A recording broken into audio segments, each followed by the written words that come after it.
नमस्कार मित्रों। मित्रों, हम लोग भगवत गीता के तीसरे अध्याय यानी कर्मयोग पे चर्चा करते आ रहे हैं, जिसमें हम लोगों ने 32 श्लोकों तक चर्चा किया। और इसमें हमने देखा कि भगवान श्री कृष्ण अर्जुन के उस प्रश्न का उत्तर दे रहे हैं जिसमें वो ये पूछते हैं कि हे केशव, हे जनार्दन, कर्मयोग उचित है या ज्ञान योग? अगर ज्ञान सही है तो फिर ज्ञान ही क्यों न प्राप्त किया जाए, और अगर कर्म सही है तो फिर ज्ञान को क्यों जाना जाए, ज्ञान की तरफ क्यों जाया जाए। लिहाजा हमें उचित मार्गदर्शन दें। तब भगवान श्री कृष्ण कर्म करने के और ना करने के कारणों को बताते हैं और कहते हैं कर्म करना मनुष्य का कर्तव्य है, मजबूरी भी है, जरूरी भी है। लिहाजा वो कर्म करे, नहीं करेगा तो प्रकृति उससे करवा लेगी। लेकिन इंसान अगर अपने सारे द्वंद्व, सारी समस्याओं, सारी परेशानियों से उबरना चाहता है तो निष्काम कर्म योग करे, क्योंकि जब निष्काम कर्म योग करता है मनुष्य तो अपने स्वरूप में स्थित हो जाता है, स्व में स्थित हो जाता है, स्थित प्रज्ञ हो जाता है और सारे द्वंद्वों से परे हो जाता है। और यही ईश्वर का मत है, यही भगवान श्री कृष्ण का मत है, सिद्धांत है। और कहते हैं जो व्यक्ति इस सिद्धांत को मानता है वो कल्याण को प्राप्त होता है, और जो नहीं मानता वो पतन को प्राप्त होता है। ये हमने 32 श्लोकों तक देखा। तो भगवान श्री कृष्ण के निष्काम कर्म योग वाले मत को नहीं मानने से क्या होता और मानने से क्या होता ये तो जाना, लेकिन क्यों माने? पतन होता तो है, लेकिन क्यों होता है, इस कारणों पर भी चर्चा कर रहे हैं। बता रहे हैं कि अगर तेरा पतन होता है मेरे सिद्धांत को ना मानने से तो क्यों होगा, और अगर कल्याण भी होता है तो क्यों होगा, और मैं निष्काम कर्म योग कह रहा हूं तो क्यों कह रहा हूं। तू कारण समझ, सिर्फ मैंने कह दिया इसलिए तू मत सोच। ठीक, मेरी बात पे विश्वास कर, श्रद्धा कर, मगर मेरा कर्तव्य है तेरे को कारण सहित बताना। तो निष्काम कर्मयोग क्यों किया जाए इसका कारण बताते हैं। क्या कहते हैं, आइए देखते हैं हम श्लोक को। कहते हैं सदृशम चेष्टते स्वस्या प्रकृते ज्ञानवानपि प्रकृतिम यान्ति भूतानि निग्रह किम करिष्यति। सदृशम चेष्टते स्वस्या, संपूर्ण प्राणी प्रकृति को प्राप्त होते हैं, ज्ञानी महापुरुष भी अपनी प्रकृति के अनुसार चेष्टा करता है। निग्रह यानी आग्रह, दुराग्रह, हट। क्या करेगा किसी का, समझिए। सदृशे चेष्टते स्वस्या प्रकृति ज्ञानवानपि, प्रकृति के अनुसार ही कर्म करते हैं जो स्व में स्थित है, यानी ज्ञानी पुरुष अपने स्वरूप के अनुसार ही कार्य करते हैं, जैसे प्रकृति कार्य करती है। और प्रकृतिम यान्ति भूतानि निग्रहम किम करिष्यति, और जब सब कुछ प्रकृति के द्वारा हो रहा है तो किसी का हट क्या करेगा। चर्चा में हम लोगों ने जाना कि हमारा जो व्यक्तित्व है प्रकृति का हिस्सा है। जो परा सत्ता जो है वो नहीं दिख रही है, जो अपरा जो दिख रही है, यानी जो शरीर दिख रहा है, जो संसार दिख रहा है, वो अपरा सत्ता है, यानी वो प्रकृति का स्वरूप है, प्रकृति स्वरूपा ही है, या प्रकृति ही है। तो हमारे आँख, कान, नाक, मुंह, सारे रिश्तेदार, नातेदार, अच्छा बुरा, पाप पुण्य, सब कुछ, ये जो कुछ भी हो रहा है अनुभव में आ रहा, सब प्रकृति है, और ये सब प्रकृति ही करवा रही है। जो श्वास में हवा आ रही है, जा रही है, प्रकृति ही है। नेत्र से जो हम देख रहे हैं प्रकृति ही है, जो भोजन कर रहे हैं प्रकृति ही है। तो प्रकृति के विपरीत हम जा ही नहीं सकते। तो ज्ञानी पुरुष क्या करता है, वो ये जानता है कि प्रकृति के हम हिस्से हैं और प्रकृति से हम लड़के कुछ नहीं पा सकते, कुछ नहीं कर सकते। अगर हम प्रकृति के अनुरूप चलें तो जरूर आनंदित हो सकते हैं, खुश रह सकते हैं, प्रसन्न रह सकते हैं, उस परमात्मा से जुड़ सकते हैं। और जो सोचते हैं परमात्मा ही नहीं है और प्रकृति क्या है, प्रकृति को हम जीत लेंगे, प्रकृति तो जड़ है ना, हम तो चेतन है, जड़ को हम जीत लेंगे, वो विनाश को नष्ट प्राप्त होता है। तो दो प्रकार के व्यक्ति हैं, एक ज्ञानी, वो जो जानते हैं सब कुछ प्रकृति कर रही है, और एक वो अज्ञानी जो जानते हैं कि हम ही श्रेष्ठ हैं, प्रकृति हमारा क्या करेगी, प्रकृति तो हमारी दासी है, हम जैसा चाहेंगे प्रकृति को नचा सकते हैं। वे ही विनाश की ओर जा रहे हैं। आज से 100-150 साल पहले तक वैज्ञानिक मानते थे कि हम सब कुछ जान जाएंगे, प्रकृति के सारे रहस्यों को खोल लेंगे, प्रकृति को हम अपने हिसाब से चला लेंगे, बहुत हद तक चलाया भी। लेकिन अब आज का वैज्ञानिक कहता है कि हमने तो अभी तक कुछ भी नहीं जाना है, हम बिल्कुल अज्ञानी ही हैं। तो हमारा ज्ञान था जो ये कहता था हम प्रकृति को जीत ही नहीं सकते। और आज है भी, एक सुनामी आ जाती है, कोई वैज्ञानिक रोक नहीं पाता, एक भूकंप आ जाता है, कोई विज्ञान नहीं रोक पाता, एक कोरोना आ जाता है, कोई विज्ञान नहीं रोक पाता। प्रकृति से लड़के हम कहाँ जाएंगे? प्रकृति इतनी विशाल है कि हम जीत ही नहीं सकते, प्रकृति के आगे हमारा अस्तित्व ही कुछ नहीं है। खगोल शास्त्री कहते हैं कि सूरज जो एक मध्यम आकार का तारा है, उसमें हमारी जैसी पृथ्वियां लाखों अंदर डाली जा सकती हैं। यानी अगर सूरज एक बहुत बड़ा गोला है और पृथ्वी एक छोटी सी गोली है, तो लाखों करोड़ों गोलियां उसके अंदर जा सकती हैं, इतना बड़ा सूरज। उस पृथ्वी में हमारी क्या स्थिति है, क्या स्थिति आप देखिए। समंदर किनारे फैली रेत की एक कण भी नहीं है। हमारी पृथ्वी संसार में, इस ब्रह्मांड में समुंदर किनारे फैली एक रेत की एक कण भी नहीं है। वैज्ञानिक कहते हैं करोड़ों करोड़ों सूरज मिला करके एक आकाश गंगा बनती है, करोड़ों लाखों आकाश गंगाओं को मिला के एक निहारिका या नेबुला बनता है, करोड़ों नेबुला बना के एक ब्रह्मांड बनता है। बहुत खगोल शास्त्रियों के हिसाब से अगर हम लोग सोचें तो जितना सारा पसारा दिखता है अनंत है, कोई सीमा ही नहीं है। कहाँ तक जानोगे, कहाँ तक पहुंचोगे? सब कुछ प्रकृति तो है। तो वैज्ञानिक भी कहते हैं कि प्रकृति से पार हम नहीं जा सकते। हाँ, हम प्रकृति के साथ रह के जरूर हम उसके पार जा सकते हैं। यही तो वो कह रहे हैं भगवान श्री कृष्ण कि ज्ञानी प्रकृति के अनुसार चलता है, अज्ञानी प्रकृति के विपरीत चलता है और खुद को नष्ट करता है। प्रकृति के अनुसार चलो। साधो सहज समाधि भली, यही कबीर का कहना है। श्वास आ रही है, जा रही, वैसे श्वास लो। हम लोगों ने प्रकृति को जीतने के हठ में विनाश के कगार पे पहुंच गए हैं। कोई भी चीज हो, आप देखिए, विज्ञान जितनी तरक्की पे जाता जा रहा है उतना ही विनाश होता चला जा रहा है। सब कुछ सहज रूप से है।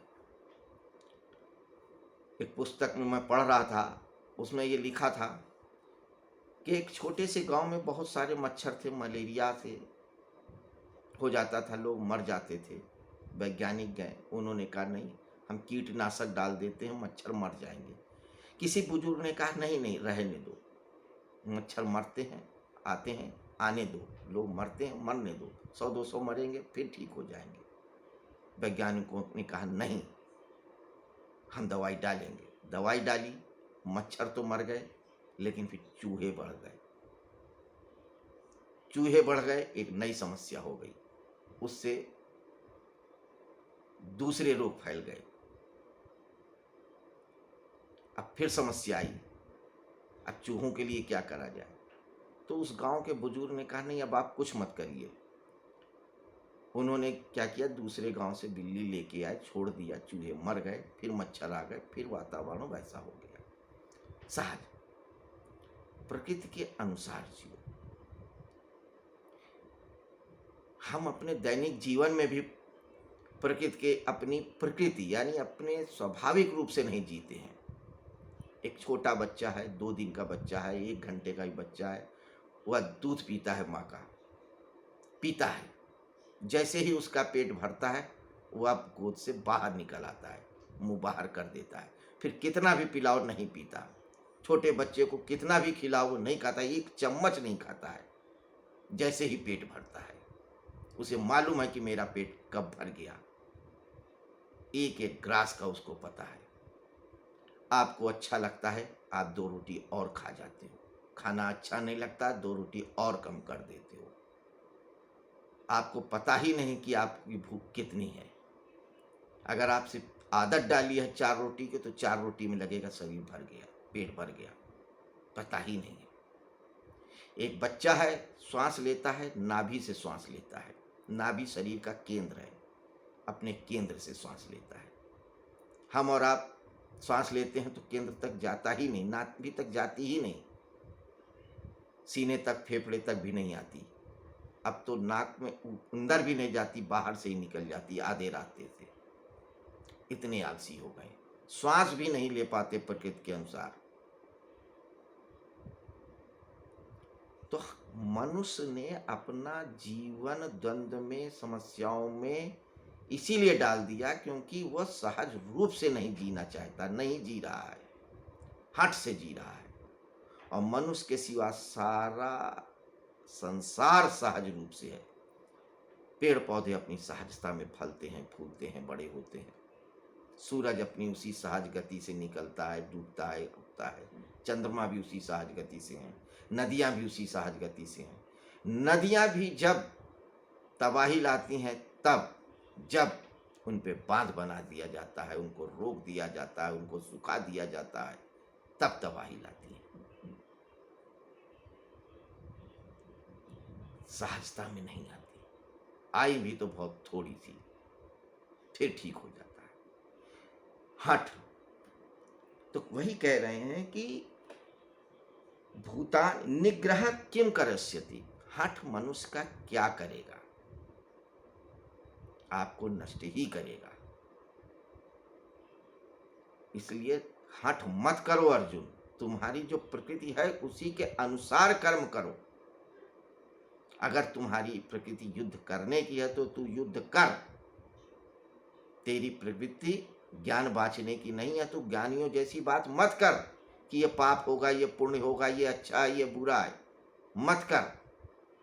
देश काल और परिस्थिति कह रही कि तुझे युद्ध करना चाहिए तो तू युद्ध कर, कर्म कर। कोई मरेगा नहीं मरेगा, पाप होगा पुण्य होगा, ये सब तू छोड़, सहज सहज सहज। और जब तुम निष्काम कर्म योग करोगे तो न पाप लगेगा न पुण्य लगेगा। तू सारे पाप और पुण्य मेरी नाम की खूंटी पे टांग, और पाप पुण्य की अवधारणा से निकल। तो सदृशं चेष्टते स्वस्या प्रकृति ज्ञानवान प्रकृतिम यान्ति भूतानि निग्रह किम करिष्यति। तो ज्ञानी भी प्रकृति के अनुसार ही जीवन जीते हैं, और अज्ञानी भी प्रकृति के अनुसार कार्य करते हैं, लेकिन बहुत बार वो हठी हो जाते हैं, और ये हठ उनको विनाश की तरफ लेके जाता है। तो तू विनाश की ओर मत जा, सहजता को ही जीवन बना, निष्काम कर्म योग को ही जीवन बना, यही कह रहे हैं। अब अगले श्लोक में महात्मा अर्जुन के कुछ और प्रश्नों का उत्तर दे रहे हैं, जो उन्होंने अध्याय 1 में कहे थे, और अपने देशना में भी कहा पिछले 2 श्लोकों के पहले कि हे अर्जुन, तू जो कर्म कर अपना निष्काम कर्म से, उसको निष्काम तो कर, मगर उसमें कोई राग मत रख, कोई प्रेम मत रख, द्वेष मत रख, संताप मत रख। तो ममता रहित, संताप रहित और आग्रह रहित कर्म को तू कर। पाप और पुण्य, अच्छे बुरे को मत सोच, क्योंकि जो किसी भी कर्म के प्रति आग्रह या दुराग्रह है, यह जो है इंद्रियों का एक गुण है। गुणा गुणेषु वर्तन्ते, गुण ही गुण को बरत रहे हैं। जो परम सत्ता है वो है एक ही, वो दो रूपों में भासती है, कभी जड़ रूप में, कभी चेतन रूप में। वैज्ञानिक भी कहते हैं कि अगर हम किसी अणु को तोड़ें तो एक स्थिति में आकर के वो अणु जो है न तो ऊर्जा रहता है और न ही पदार्थ रहता है। कभी वो ऊर्जा या एनर्जी की तरह लगता है और कभी वो पदार्थ की तरह लगता है। ऐसे ही जो परम सत्ता है, कभी पुरुष रूप में भासती है और कभी प्रकृति रूप में, यानी कभी वो जड़ स्वरूपा अनुभव आती है, कभी चेतन स्वरूपा है वही। तो चूंकि उसी तत्व से, उसी परम तत्व से ही शरीर भी बना है, सारे गुण बने हैं। सत रज तम उस परम सत्ता की गुण है। सत माने ज्ञान, रज माने क्रिया, तम माने जड़ स्थिति। तो किसी भी वस्तु की स्थिति जो है वो प्रकृति का ही गुण है, उस परम सत्ता का ही गुण है। तो जो राग भी है, जो द्वेष है, यानी किसी चीजों में जो राग और द्वेष है, सब उन गुणों का ही प्रतिफलन है। सिर्फ हम उसमें जो बुरा और अच्छा दिखता है वो हमारी धारणा की वजह से, क्योंकि हमने अपने आप को उस सत्ता से, प्रकृति से जोड़ लिया है कि ये हमारे लिए अच्छा है, ये बुरा है। न कोई चीज अच्छी है, न कोई चीज बुरी है, सिर्फ वो होती भर है। अगर एक चाकू है, फल काट के किसी को खिला दिया तो अच्छा है, किसी की नाक काट दिया तो बुरा है, सिर्फ होती है। बारिश हो रही है, कुम्हार के लिए खराब है और किसान के लिए अच्छा है। बारिश ना अच्छी है ना बुरी है, सिर्फ हो रही है, ये प्रकृति का गुण है। सावन भादो आएंगे तो बारिश होगी। तो जो प्रकृति के अनुकूल चलता है, यानी कुम्हार उसके अनुकूल चले कि अपने बर्तन वो बरसात में न सुखाए,